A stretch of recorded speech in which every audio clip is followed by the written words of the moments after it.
History of cool drinks. Ancient origins, natural cooling and early luxury. Bronze Age to 18th century.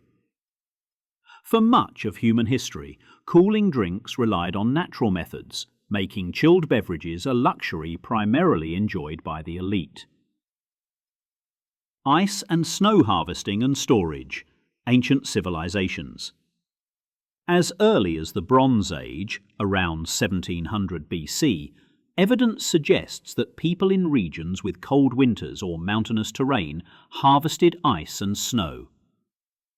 The ancient Persians were masters of this, constructing sophisticated yakchals, dome-shaped structures designed to store ice year-round, insulated with thick walls and often built partly underground.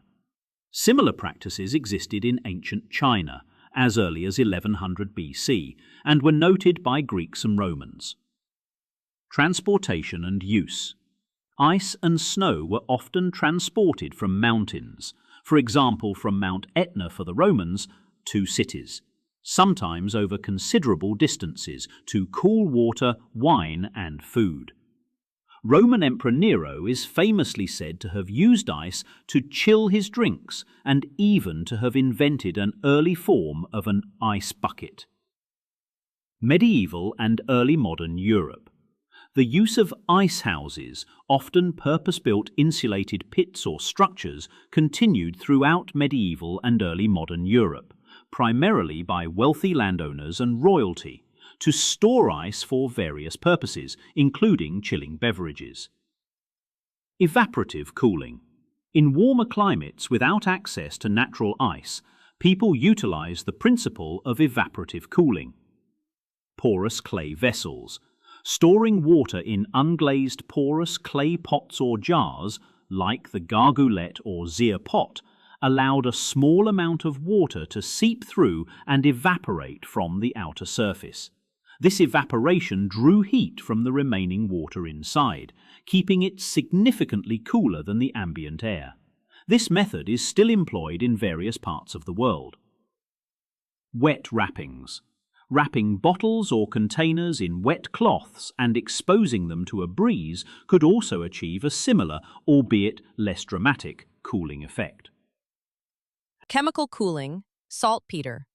Early discovery. The endothermic reaction of dissolving saltpeter, potassium nitrate, in water, which absorbs heat from its surroundings, was known to the ancient Greeks and Romans. Renaissance revival. This method experienced a revival in 16th and 17th century Europe, particularly in Italy and Spain, as a way to chill wine without direct contact with ice. The drink container would be placed in a larger vessel containing water and dissolved saltpeter. Early non-carbonated soft drinks, 17th century. The first commercially sold soft drinks were not carbonated. They emerged in the 17th century, primarily as medicinal or refreshing tonics. Lemonade stands. In 1676, the Compagnie de Limonadier in Paris was granted a monopoly to sell lemonade, a mixture of water, lemon juice, and honey, in the city, marking a significant step in the commercialization of refreshing non-alcoholic beverages. 2. The rise of modern cold drinks, carbonation and commercial ice, 18th–19th centuries. The 18th and 19th centuries were pivotal, witnessing scientific breakthroughs in carbonation and the industrialization of ice. Discovery of carbonation. Joseph Priestley, 1767. The English scientist Joseph Priestley is widely credited with being the first to artificially infuse water with carbon dioxide. He achieved this by suspending a bowl of water above a beer vat at a brewery in Leeds, observing that the fixed air, carbon dioxide, from the fermentation process dissolved into the water, giving it a pleasant, effervescent taste. He published his method in 1772. Torbern Bergman, 1771. Independently, Swedish chemist Torbern Bergman also developed a similar process to create carbonated water, focusing on replicating natural mineral waters. Johann Jacob Schwepp, 1783.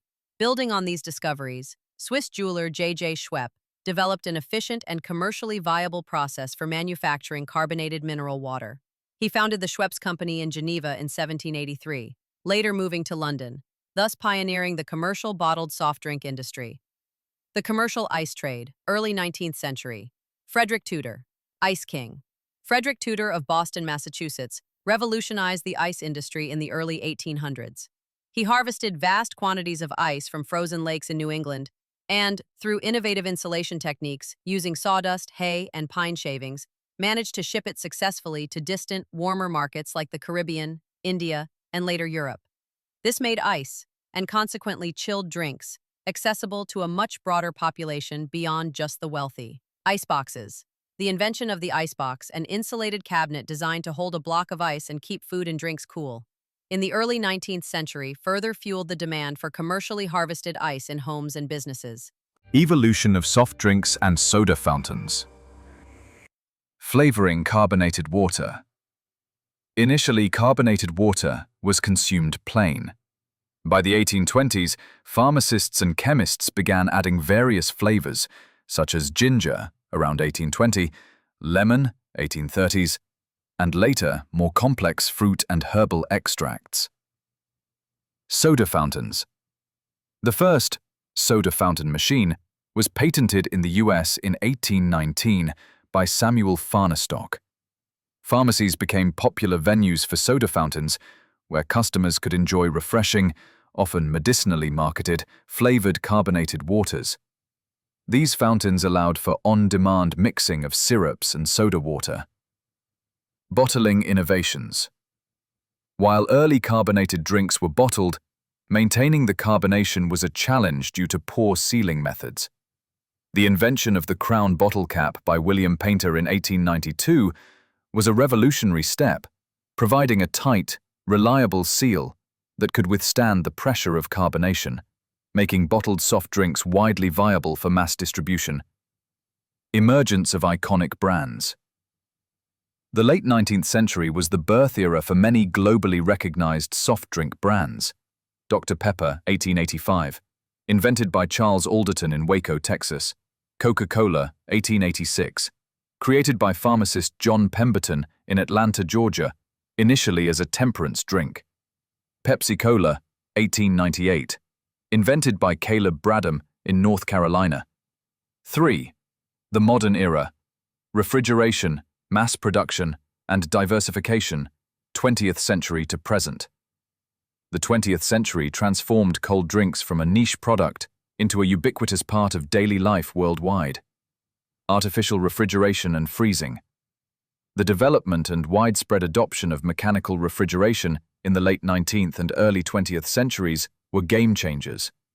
Commercial ice-making plants replaced natural ice harvesting, and, importantly, the invention of reliable domestic refrigerators and freezers, becoming common from the mid-20th century onwards, made ice and chilled drinks readily available in almost every home. This truly democratized the cold drink experience. Mass production and packaging. Cans. The introduction of aluminum cans for beverages in the late 1950s provided a lightweight, durable, and easily recyclable packaging option, further expanding the reach of soft drinks. Plastic bottles. The development of PET, polyethylene terephthalate, plastic bottles in the 1970s offered another convenient, shatterproof, and lighter alternative to glass, making large-format bottles and multi-packs popular. Vending machines. The proliferation of refrigerated vending machines from the mid-20th century onwards made cold drinks instantly accessible in countless public locations. Diversification of cold drinks diet/zero sugar sodas. The rise of health consciousness led to the introduction of diet sodas with artificial sweeteners, starting notably with Diet Right in 1958 and Tab by Coca-Cola in 1963. This segment has continued to grow with various zero-sugar options. Energy drinks. Emerging in Japan in the 1960s and gaining global popularity from the 1980s with brands like Red Bull, energy drinks offered a new category of functional cold beverages, ready-to-drink RTD beverages. The late 20th and early 21st centuries saw an explosion of RTD categories beyond traditional sodas, including iced teas and coffees, convenient, pre-brewed and chilled options, flavored waters, often enhanced with vitamins, minerals, or natural flavors, sports and electrolyte drinks, designed for hydration during physical activity, plant-based milks, chilled oat, almond, soy, etc., becoming popular as cold beverages, craft sodas, and artisanal beverages. A resurgence of interest in unique flavors and natural ingredients, often produced by smaller companies. Today, the cold drink market is incredibly diverse, continuously innovating with new flavors, functional benefits, and sustainable packaging, all built upon millennia of human ingenuity in the quest for refreshing coolness.